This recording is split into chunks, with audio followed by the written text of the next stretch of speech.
बाल विकास परियोजना का हर एपिसोड इसलिए हम आपको दिखाते हैं ताकि आपको जानकारी मिल सके। आपकी जो बच्चे हैं आंगनबाड़ी सेंटर पर जो पढ़ाई करते हैं, क्या आपके बच्चों को लेकर के सरकार कितना लाभ दे रहे हैं, कितना सक्रिय हैं, कितना क्या क्या योजना बना रहा है, इसके लेकर के हम आपको हर पल खबर देने की कोशिश करते हैं।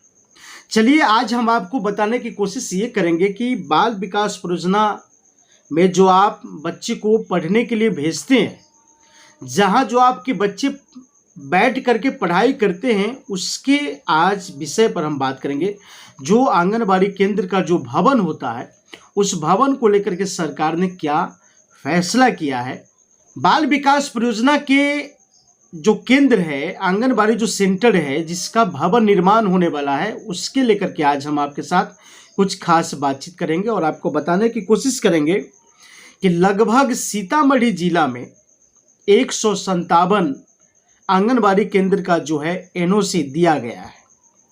इससे पूर्व में जो है सारे प्रखंड के अंचलाधिकारी को भूमि के विषय में पूरी जानकारी जो है आपको जिला प्रोग्राम अधिकारी को देना है, लेकिन क्या अब तक कौन कौन सी अंचलाधिकारी अपनी फॉर्मेलिटी निभाया है, ये भी आपको बताने की कोशिश करेंगे। साफ तौर पर हमारे सीतामढ़ी के डीएम साहब ने कहा कि अब तक जो आंगनबाड़ी केंद्र का जो व्यवस्था है वो सही होना चाहिए।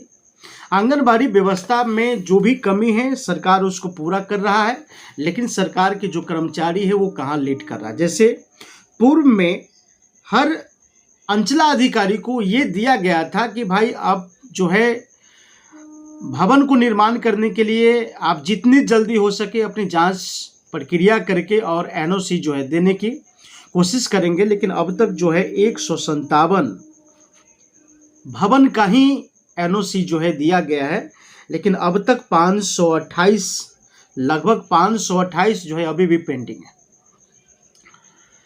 आपके जो बच्चे जिस सेंटर पर पढ़ाई करते हैं वो सेंटर बहुत सारे हम आपको बताने की कोशिश करेंगे। लगभग 75% सेंटर ऐसे हैं जहां पर किराए के मकान में सेंटर चलता है, और किराए के मकान में सेंटर चल रहा है जहां से सरकार की जो ये किराया है उस किराए में भी जो है बहुत बड़ी घोटाला होता है इन कर्मचारियों के द्वारा। कर्मचारी के मतलब होता है कि जो आंगनबाड़ी सेविका सहायिका के ऊपर जो कर्मचारी होता है, जो निरीक्षण करने की काम करते हैं सेंटर का, उसके ऊपर जो अधिकारी होता है, सुपरवाइजर है, सीडीपीओ है या डीपीओ है, ये लगातार ये लोगों का जो है मनमानी चलता है। इस मनमानी में हम हर एपिसोड में आपको सारी बातें खोल करके आपको बताते हैं, लेकिन इससे पहले हमारी जो आज का एपिसोड है वो भवन निर्माण को लेकर के। भवन निर्माण को लेकर के जितने भी सीओ है, अंचलाधिकारी है, वो सबको भूमि निरीक्षण करने के बाद उसका फटाफट रिपोर्ट जारी करने के लिए आदेश दे चुका है। बहुत सारी जगह मिल गया, बहुत सारी जगह भी मिला भी नहीं है। लेकिन क्या आपको लगता है कि भवन निर्माण के लेकर के जो बातें चल रही हैं, क्या भवन निर्माण होना चाहिए या नहीं होना चाहिए? 75% आज भी जो है लगभग किराए के मकान में चला, ये हमने आपको कहा है। लेकिन जो सरकार उसकी जिम्मेदारी है, सरकार की जिम्मेदारी है कि आंगनबाड़ी केंद्र की जो भवन है उसका निर्माण करके आपके बच्चों के बीच या फिर आंगनबाड़ी सेविका सहायिका के समस्या को दूर हो जाए भवन निर्माण के बाद। लेकिन ऐसा नहीं हो पा रहा है क्योंकि सरकार की काम है बड़ी धीमी चल रही। धीमी इसलिए चल रहा है क्योंकि सरकार के जो ऑफिसर होते हैं उन लोगों का भी कहना है कि हमें समय मिलेगा तभी हम जा कर के काम करेंगे। साथ साथ आपको ये बताना चाहेंगे कि सीतामढ़ी जिला अधिकारी की समीक्षा बैठक में उन्होंने आंगनबाड़ी सेविका सहायिका की जो है चयन करने की बात कहा गया है। चयन जो है आंगनबाड़ी सेविका सहायिका की होना है। लगातार आपको नोटिस भी जो है निकल चुका है, और बाल विकास परियोजना में जो पोषाहार है उस पोषाहार को भी लेकर के जो है बड़ी पैमाने पर जो है चर्चा हुआ है।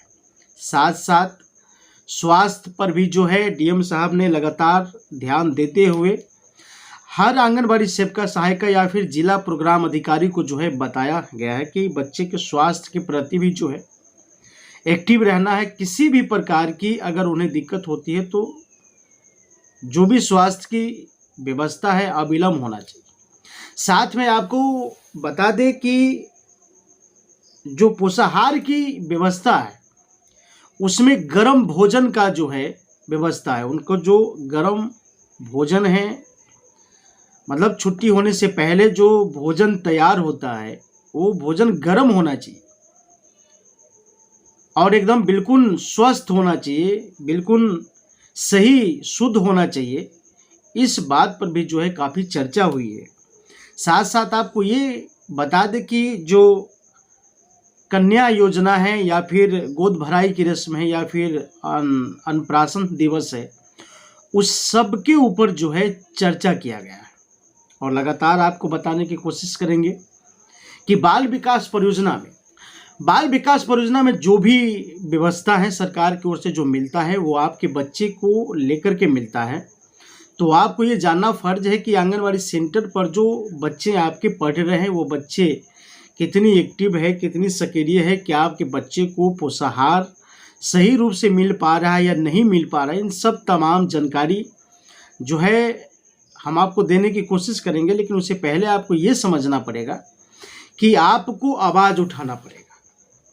अगर आपके बच्चे भविष्य संवारने की कोशिश कर रहे हैं या भविष्य बनाने की कोशिश कर रहे हैं तो जहाँ पर व्यवस्था है उस व्यवस्था को पूर्ण रूप से लागू करना चाहिए। पूर्ण रूप से अगर लागू होता है तो आपकी जो बच्चे हैं उसको एजुकेशन सही से मिल पाएगा या फिर पोषाहार जो है वो सही से मिल पाएगा। आपके बच्चे जो है मजबूत होगा।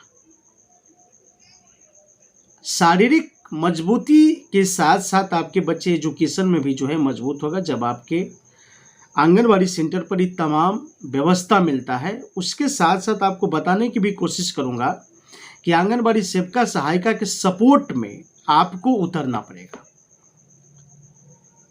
जैसे लगातार गाइडलाइन सरकार की आती है कि आंगनवाड़ी सेंटरों का या फिर आंगनवाड़ी सेविका सहायिका की ऊपर जो निगरानी है वो समाज की निगरानी होना चाहिए। वो या तो मुखिया का निगरानी होना चाहिए या फिर सरपंच की निगरानी होना चाहिए या वार्ड सदस्य की निगरानी होना चाहिए।